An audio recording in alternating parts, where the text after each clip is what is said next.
Hi, it's me. Just thought I'd say a few things at the top of the podcast for a change, mixing it up. Particularly this fab new initiative to get Utrogestin funded. It's the gold standard and safest progesterone to help women taking HRT and isn't 100% funded. So those who can't afford it suffer, which is bullshit. So head to my Hot Pink Penny Ashton Facebook page and you'll see a link there to sign the petition by the fab Dr. Samantha Newman, aka Female GP in Napier. And hey, if you wanted to help me, head to patreon.com and search for me and maybe sign up to be a monthly contributor to help in the making of this podcast. I have 7 existing Patreons and you dudes are ace. Also, feel free to rate me 5 stars on your listening platform. Follow me and spread me like Chris Hipkins and some legs. But here is this week's episode, all about the China girl Geeling Ching, who I interviewed on February the 17th. Enjoy!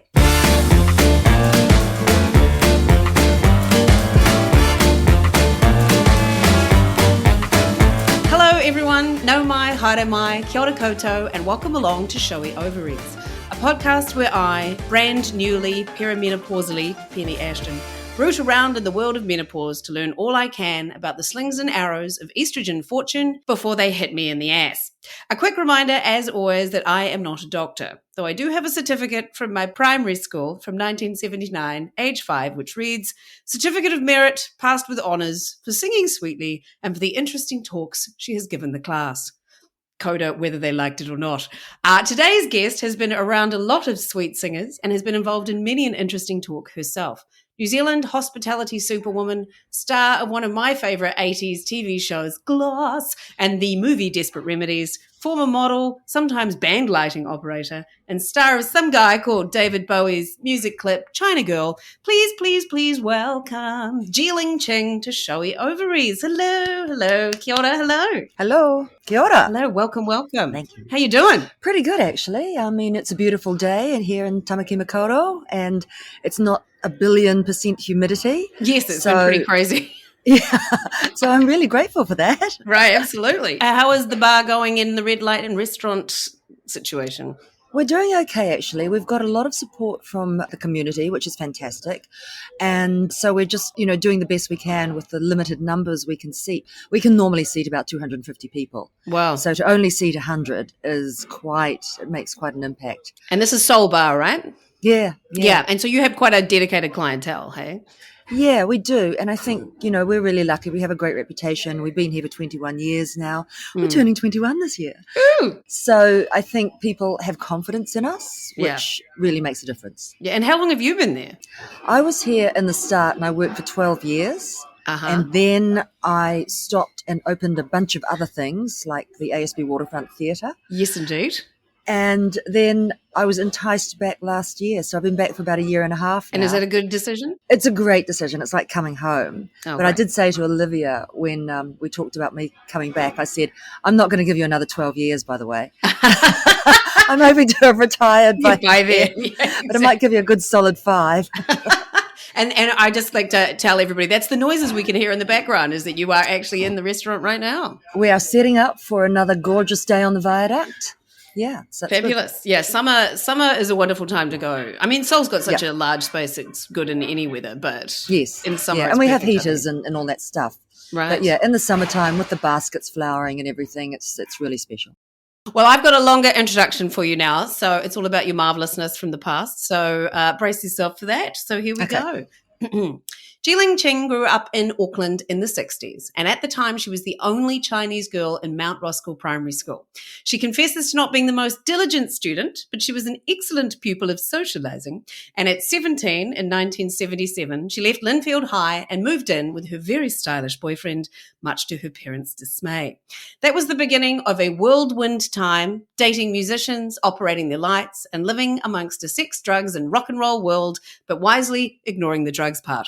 It was then when she was modelling in Sydney that she got an audition for David Bowie's China Girl music video, and on learning that she got the role with one of her musical heroes, she says, I was completely starstruck. It was an almost out-of-body experience.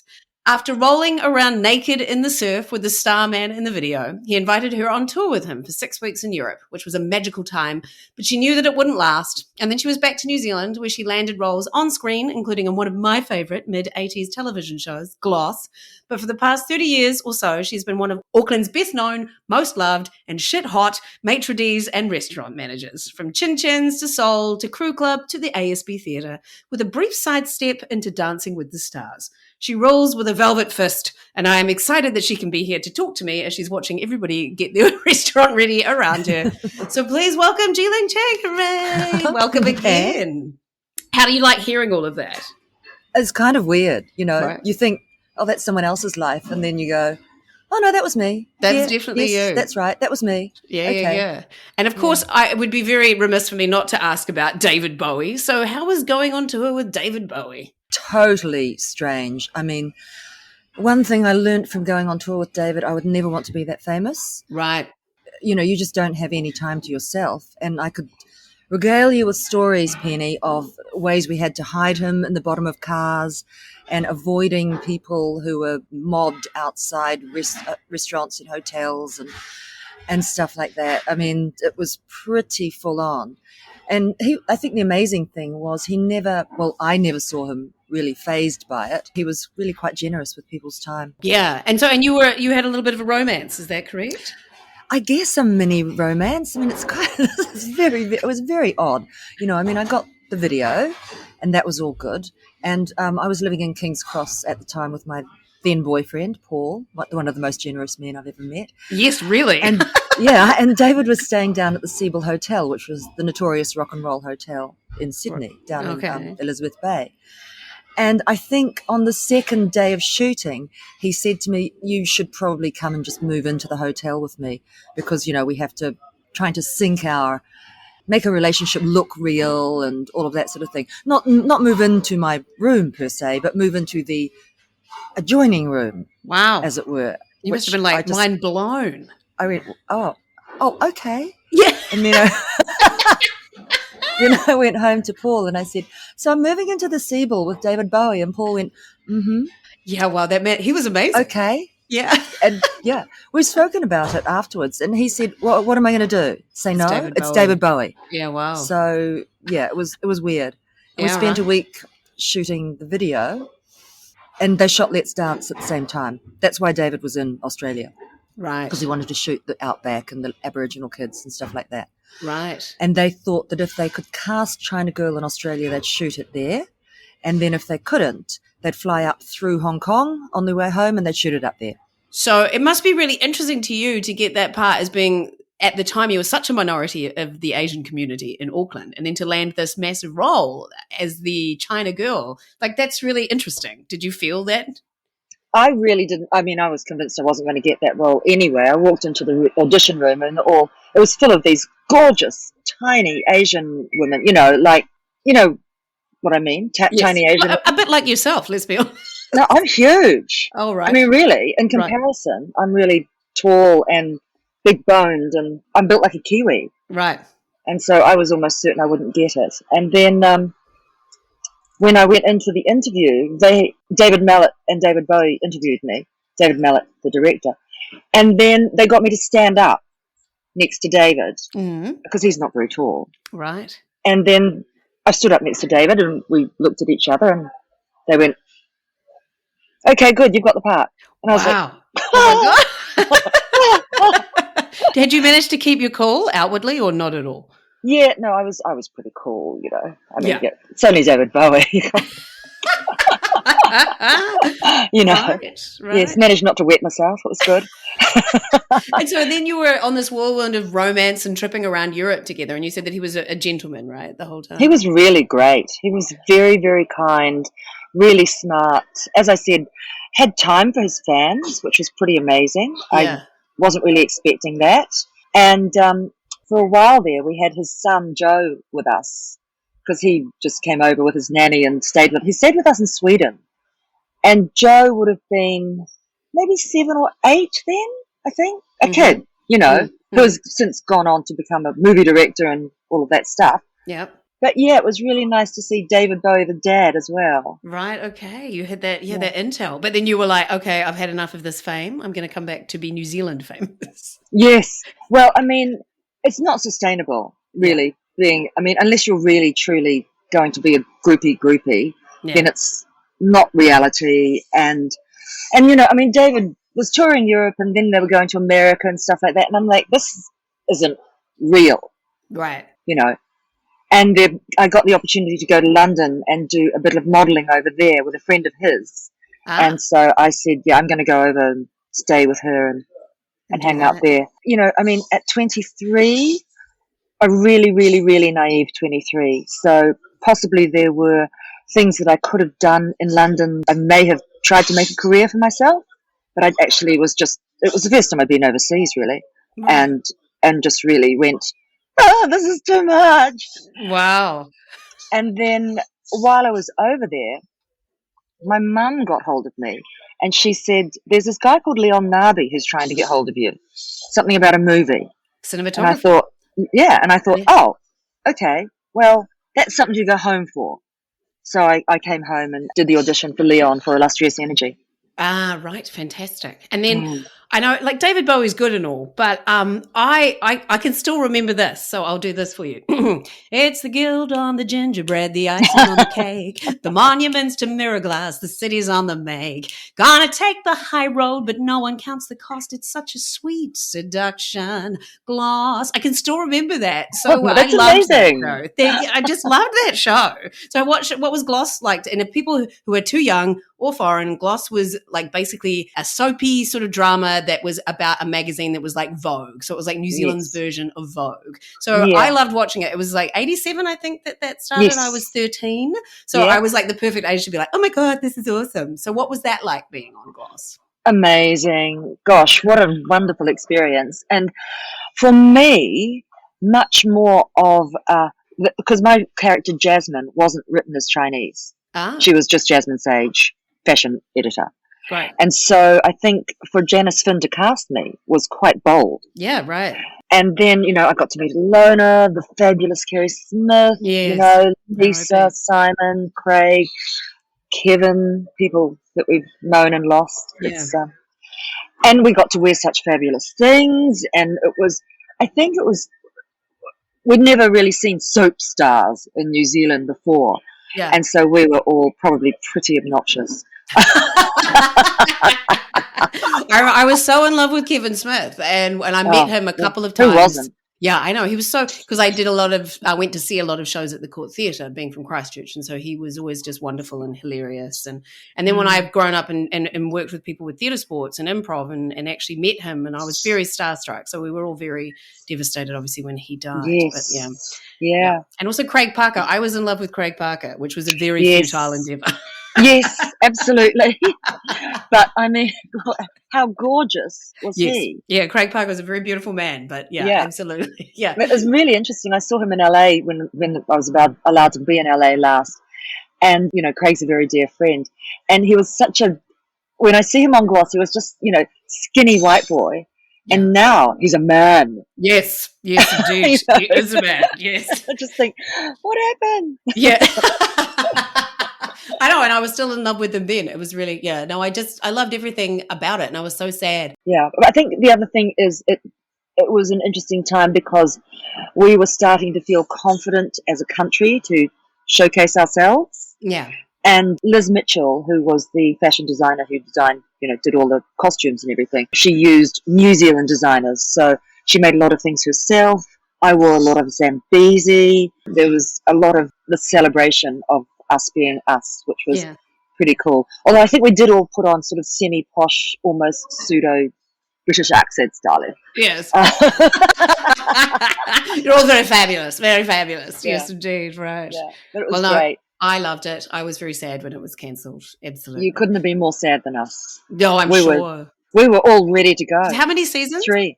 Only 3. And why? And what was the rationale? Well, lots of rumours about the rationale. We don't really know.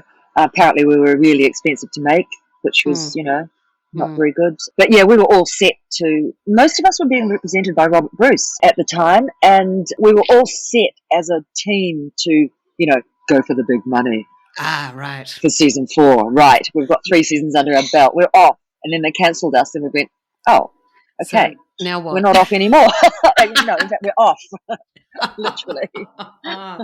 And so what was the sidestep into hospo? Like or that It was wasn't a always there? sidestep. It was Yeah. always there. Yeah. I moved to Sydney when I was 20 following my then wonderful boyfriend, Paul. Yes. And the band moved over to Sydney. They got set up and then the girls all came over after. And so I was modelling in Sydney, not terribly successfully at that time. Again, didn't really know how to promote myself. And downstairs from where we lived was Dean's Cafe, late night CD cafe, really quite famous in the Cross at the time though. And Paul was working down there. Anyway, one night they were really busy and Paul came racing upstairs and said, "Can you help?" And I went, sure. Right. Okay. So, started washing dishes. Right. And here we Boom. all are. Right. And okay. there we go.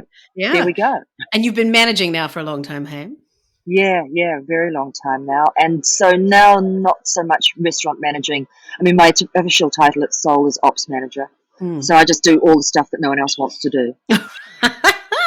You're basically the get shits done lady, as it were. Yeah, pretty much. Okay. Cool. Fabulous. Well, I'm going to get to the questions about the menopause and the M word. The M word, which is generally so hot right now. It's amazing how much it's taken off, which has been fantastic. But the first question I ask everybody on this podcast is, what has your relationship with your body been like, and what journey has it been on in your lifetime?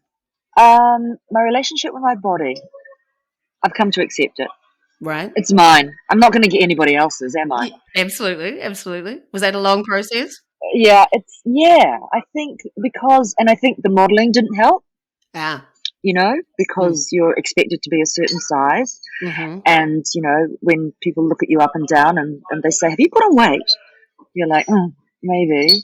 And so there's been a bit of that throughout my life, not to any drastic point. I've never had any sort of eating disorder. Actually, no, I have a giant eating disorder. I'm addicted to pies and pasta. So, it's a real and the odd sausage roll. Right. Okay. So extremely hard to go past those. I'm also fond of a drink. So all of those things, I have to, they work against the body perfect. Yeah. So I've become a runner. Right. And that, and I run almost every day as much as I possibly can. Is that a bit of an addiction? Yes, I get grumpy if I can't run. Yeah, actually. right. And how is your body coping with the impact of running? Pretty good, actually. That's Although great. I did say to my doctor the other year, just before COVID, I've done 3 marathons overseas. I did New York, then Paris, then Buenos Aires. And I said to her, "So Rona, I really want to do the Tokyo Marathon." And she looked at me and she said, "Really?" And I said, yes, I do. And she went, "Couldn't you just do a half marathon?" And I went, "Well, yes, but no." And she just looked at me and went, okay. Right, that's that. Do what you want. Right. Obviously going, Geeling, actually, come on. Right. You're over 60 now. You should probably think about not doing full marathons. And they are blinking hard work. Yeah, I'm not interested at all in doing anything like that. But, for me, running a marathon is just an excuse to go shopping. Right. And travel. And travel. I would never do the Auckland Marathon because I can shop here anyway. But, Right, so, okay. Yeah, so I've got some great frocks from running marathons. So when you quit the world of modelling, was that a relief around that sort of relentless warrior, or did it just carry through? It's not really a relief. I wasn't really that concerned about it. It was just a thing in the back of your mind of, okay, I've got this shoot coming up, so I probably better not have pies for breakfast sort of situation. Right, okay. And, I still do work now. I was booked to walk Adrian Halewood's show. For the last couple of years, actually. I've done his shows a couple of times now, and he books me every fashion week, and we got cancelled for the last 3 times. Yes. But Adrian's amazing in that he doesn't actually require you to be tiny. Great. You go in and you try clothes on in the size that you're at. Yeah, fantastic. And that's fine. So, I love that about him, that he just embraces any body size. Same with Liz and Neville at Zambezi. Right. When you look through their web pages, they've got people of all shapes and sizes. Fantastic. Because that's how people come. So, yeah. Such a change, isn't it, from when you were involved to what it is now? Yeah, absolutely. But I think the other thing is, I have a giant confession to make. I still have most of my clothes from the 80s. Wow. I rarely throw anything You out. must have a giant wardrobe. I have a giant wardrobe. I have a 2-bedroom apartment. One bedroom is dedicated to clothing. Wow. And it's quite nice to actually still fit into things. I'm sure. You Absolutely. know, to pull something out. It's like Christmas. You pull something out and you go, oh, this! I haven't worn this in 25 years. Which is great because obviously they go out of fashion, but then they come back again. So, exactly. yeah. And then I pop it on and I go, oh, it fits. Oh, Hurrah. yay. Bonus. Well, I think that's fabulous. Great. Now, was there anything, because when you were younger, there were a lot less Asian peoples in Auckland and stuff. Yes. So did you have a relationship? But I read that you never felt that you were different, No. which is great. But was there some relationship with your body around it looking vaguely different to a lot of people that were around you? Or was that No. acceptance? You never had that? No, never ever. And I guess, as I said to you, because I grew up in New Zealand, I have a Kiwi body. Mm-hmm. You know, I'm tall, I'm quite rangy, I'm quite athletic. You know, I'm not one of your tiny 40 kilos dripping wet kind of Asian girls. Right. So I really didn't realize that I was different until a new boy came to my primary school and he made fun of me and he said Ching Chong Chinaman to me. Wow. And I went home and said to Mum, what's that? And she said, well, you're Chinese. And I went, oh, okay. Uh-huh. What's that? Right. I mean, it's so shit that he did that, but I think it's amazing that was, that didn't happen more because, let's be honest, we've got some racist people in New Zealand. So yeah, but no, I was the only Chinese person in my entire intermediate school, but no one ever said anything about me being Chinese. Right. And so I just, I was just me. Right. I read something that you were a bit sad, though, when there were more Chinese models on a certain book because you'd been exotic and now you weren't anymore. Exactly. Yes, I'm no longer exotic. It's really, it's a huge sadness in my life, Penny. No, I'm just, look, there's just another Chinese girl. Uh-huh. You're the China girl, so there we go. So now, did you know anything about menopause before it started to happen to you? Pretty much nothing at all. Nothing at all. Wow. Really, I mean, I'd heard of it, mm-hmm. and I understood that there were things called hot flashes or flushes or stuff like that, mm-hmm. and I knew that menopause signaled that you weren't going to be able to have children anymore, mm-hmm. which was fabulous because I'd never wanted children, and so finally people stopped saying to me, oh, you'll change your mind, or you'll grow into it, or your hormones will kick in, or whatever. Yeah. They stopped saying that, so it was okay to not have children. Yay! Yeah, I agree. I'm the same. Yeah. I'm the same. Yeah. Right. Okay. So did your mother never talk to you about her menopause, or? No. So I learned everything about sort of how the human body works from school. Ah, right. So Mum and Dad was Dad. Mum really didn't tell us. Well, me, anyway, I haven't spoken to my sister about it, but Mum didn't tell me anything really about anything. About anything? Wow. Anything, Wow. I think that it was sort of a bit taboo. Right, yep. Even periods were, so, right, okay, well, you're just going to need these. Right, and that's that, okay. And not really any, as I said, at sex education at school, I learned that, okay, now I'm fertile and stuff like that. Yeah. At the very basic level. But we never, ever, ever discussed it, Mum and I. And was that something that were you annoyed by that, or that's just how it was? Or just how it was. Yeah, right. Yeah, it was just how it was. As I said, I learned stuff from school. My girlfriends at school, we spoke. And so I guess that's, I learned through my friends, really. Right, okay. And is there any, Chinese cultural aspects around talking about that or not talking about that, or is it just your mother, do you think? Or I think it was, Mum was born in Thames. Right. So she also was brought up, interestingly, she was brought up as a Kiwi, even though her parents didn't really speak English. Right. But she was brought up in a very Kiwi way, and Mum doesn't speak Chinese either.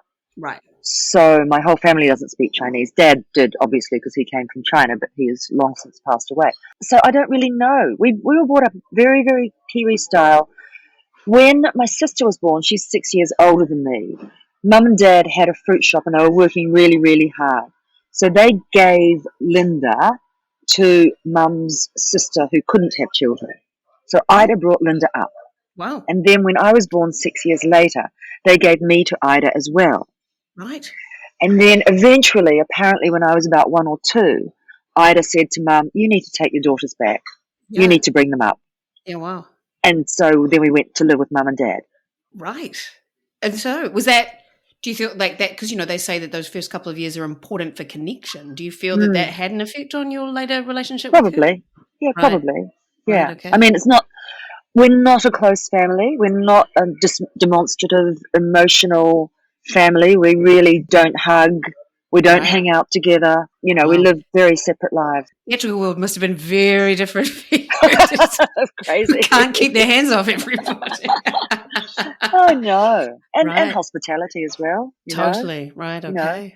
So it was Yeah. very, very interesting. And, I had friends whose families were very, very demonstrative.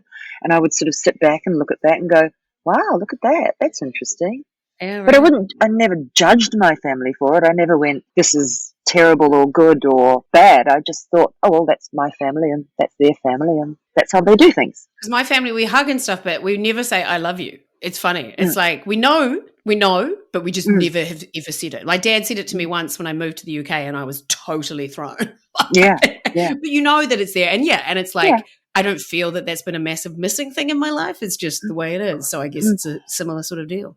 I think since Dad passed, and Mum's now 96, Right. so because we realise that time with her is now quite precious, whenever I speak to her and see her, I always say, I love you. And she always says to me, I love you. And she never did. Right. So that's become a new thing in possibly the last decade of her life. Who knows? Although I have said to her that she'll probably outlive me.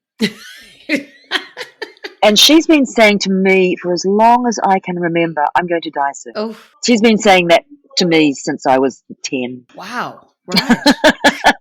No signs of it yet. Yes, 96.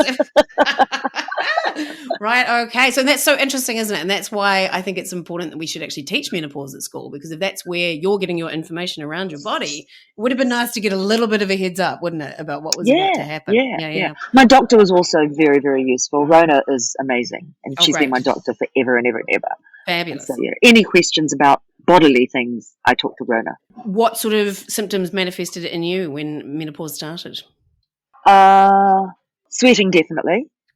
Hot flushes, all of that sort of thing. That was weird. That's probably about it. Oh, really? Obviously my period stopped. Yes. Huzzah! And everyone loves that, hey? You love that? Yeah, exactly. Best bit. Yeah, pretty much. Really almost nothing. I didn't feel like huge emotions or anything like that. It's just been a fairly quiet transition. Right. But yeah, and the thing that is most annoying is flushes. It's, Right. at the most inappropriate times, standing at a table, chatting, taking their order, suddenly dripping with sweat, going, excuse me, I'm just going to get someone else to take your order. Right, okay. And was workplace understanding of all of that? We didn't talk about it because it didn't affect my life at all. I'd just go, hey, Michael, could you just go and finish the order on 62? I'm just going to go and sit outside for a minute. Right, okay. And just not why, I'm just going to. No, I'm just going to, Do you wish that people were more, had more knowledge around that now, or would that have made it any easier, even though it doesn't sound like it was very difficult for you? No. Well, I mean, I guess, yes, but it's quite interesting. As I said, it's really, nothing has really changed for me. But, I've spoken to friends who've had horrific times. Yeah. And, with giant mood swings and such emotion and bodies physically changing quite a bit to their, horror. Yeah. Yeah. But I'm really active. Mum always said to me, use it or you'll lose it. So I think that's important. I think I'm lucky that because I've stayed active and, I still lift weights and stuff like that. So I think that's probably helped me transition through much more easily. Yeah. So, and you've just always done that? Yeah. I mean, I didn't start running till I was 40. Right, okay. But then definitely got the bug, and that was that. Yeah, and because weights are very good for warding off osteoporosis and all that. So you obviously you never felt the need to take any medications around menopause? None at all. None. And friends took medications, and I sort of thought, oh, should I be doing that? Rona, should I be taking it? And she's like, why? Yeah. I said, well, my friend Sue's doing it. And, oh, well, I just thought maybe it was a thing that I should do. No. No, you don't. Are you feeling this, this, this, and this? No. Okay, then you don't need to take anything. Yeah. Keep going. How long did the hot flushes last for? Are they still there? Still going. Still Oh, going. still Every going. now and then. Yeah. Yeah. Right. And how long has this been over? Oh, gosh. 5 years? Okay, 5 years. Maybe? Right. Yeah. Cool, Yeah, cool. I think. So, yeah, I'll be quite pleased when they're gone, but they're not deeply, overtly annoying. It's just, that odd moment where when you're in company and it comes up. Yeah. But also, I don't have that, how a lot of Asian people have that gene where the second they have an ounce of alcohol, they go bright red. I wasn't aware of that. But I don't have that at all. Right. At okay. all. So I could be blind drunk right now and you'd never know. Sounds like you practiced that. Well, so that is a gene. It is genetic. Right. And for a lot of Asian people, that the second they have a drink, they get really, really red in their face. Really red. Right. And so it's very obvious. So Right. I don't have that. So I don't, when I get a hot flush, I don't get red in my face. Mm-hmm. I just sweat. Oh, well. Okay, that is I good. get, a bead of sweat across my forehead. Like me, I can't have a shower at the gym because I'm still so hot that there's just no way that I can cool down for ages, and I look like a berry. So I think that I haven't had a hot flush, but I'm like, ugh, I'm not looking forward to that. And are they only during the day? No, at night it's the most annoying, I think, because it wakes you up and then your sheets are a bit damp and stuff like that. And girl's confession, I've been single for a very long time. Uh-huh.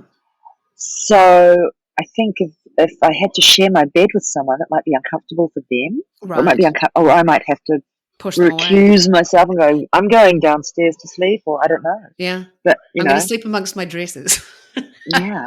But I haven't had a partner to do that with for a while. Right. So. Yeah. And it's so interesting that the body temperature thing is often such a source of, turn the aircon up, turn it down, move the covers here, move them there. And Yeah. So it hasn't happened so much yet with me and my husband, but I have no idea. But I know that when I was waitressing, I waitressed in London at a place called Bella Pasta, high end, not. But it was over 2 different levels. And so I would always run up and down. And I was so sweaty and gross, like in the middle of a London summer when they don't have proper air conditioning. And I would have sweat dripping off my nose with no menopause.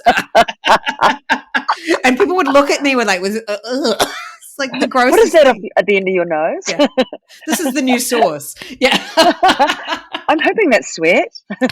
Exactly. It was like, no, I'm blind drunk and you can't tell. Yeah, it was deeply unattractive that way. So that's like, do you feel lucky that this is super lucky? Yeah, super lucky. I mean, I've been lucky in so many ways, Penny. I do look back on my life. I think, gosh, that David Bowie, what an incredible piece of luck. Gloss, what an incredible piece of luck. Illustrious Energy with the great Leon Nabi, one of the most gifted men I've ever met in my life, and so charming and humble, truly humble. And being at Seoul, traveling, all that stuff, and not having any real problems. Touch wood, there's some wood under here, with my body and stuff like that. Right. I'm okay. just super lucky. Right. I feel like I had this thing growing up that I thought that luck was a giant jar of jelly beans. And I did feel like by the time I was about 50 that I'd pretty much eaten all mine. Right. So you thought something was going to happen. Well, I just thought, and as I said, I've been single for a long time. So I kind of, how I rationalize this is that I've eaten pretty much all my jelly beans. Mm. So it's going to be really tough for me to find a new partner because I've almost run out of luck. I don't know. Have you tried internet dating or Tinder or anything? Yes, my dear. Oh, you have? Yes. Oh. So, yeah, it's an interesting time. I've kissed a lot of frogs. You've kissed a lot of frogs. That have stayed frogs.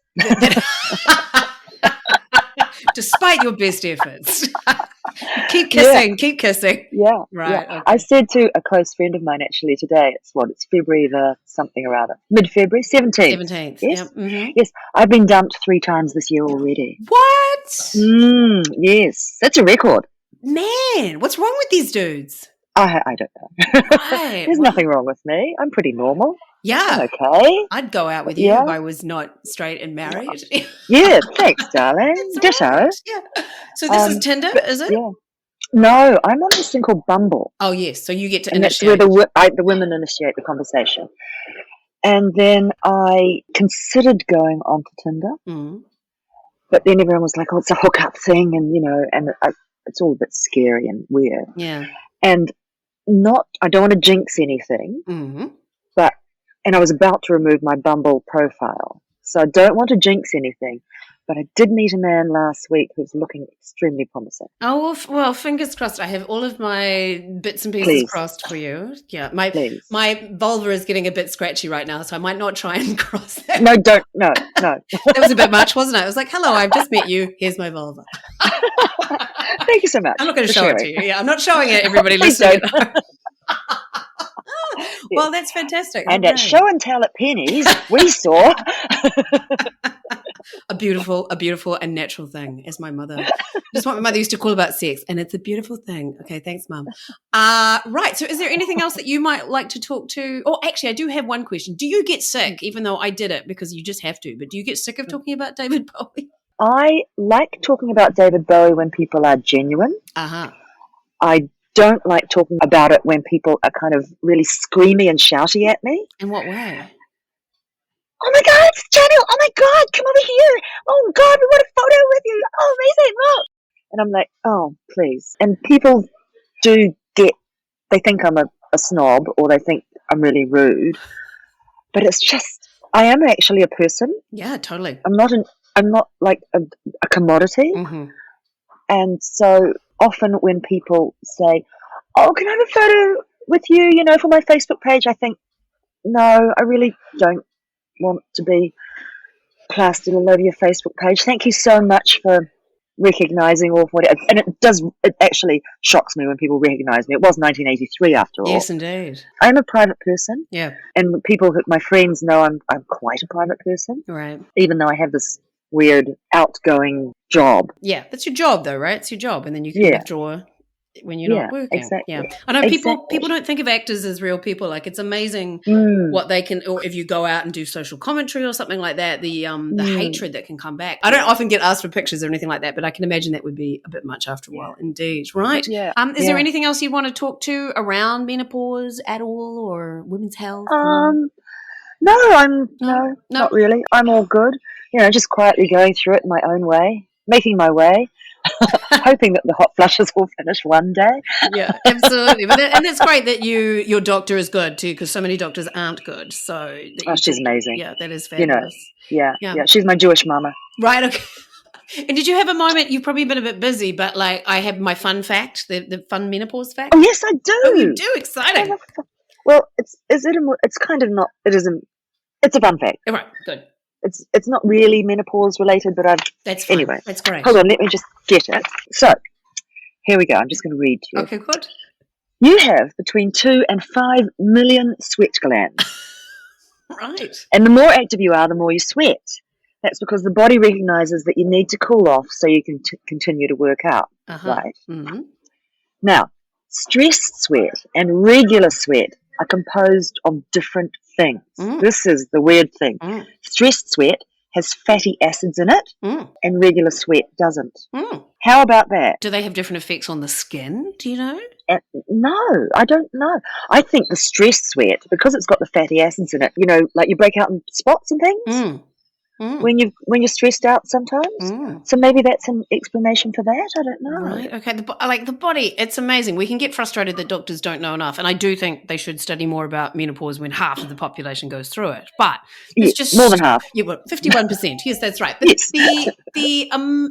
The human body is a mystery. There's just so much in it that they have to know about. So it's a huge amount, that's for sure. Completely. Yeah. Yeah, I watched this thing recently about one billionaire doctor overseas, and they were talking about that within my lifetime, and therefore yours, we'll have the medical capacity to live to about 150. 150? And have and live well. Wow. To 150, and that could happen. The ageism that's it kicks in too early as it is, but to live to 150. Yeah. Have you felt ageism at all, just as a side? Yes, as a woman over 50, I am basically invisible. Yeah, right. And you feel that. Really. And I feel that invisibility, absolutely. Right. It's interesting, and it's not any particular age group that doesn't see me. So young people definitely don't see me because I'm as old as their parents, and so therefore should be completely ignored. Yeah. The young and up and comings, the 30s and 40s, they're really powerful and go-getters, so they don't see me because I'm not, unless I'm a contact that could take them further in their careers, perhaps. Mm.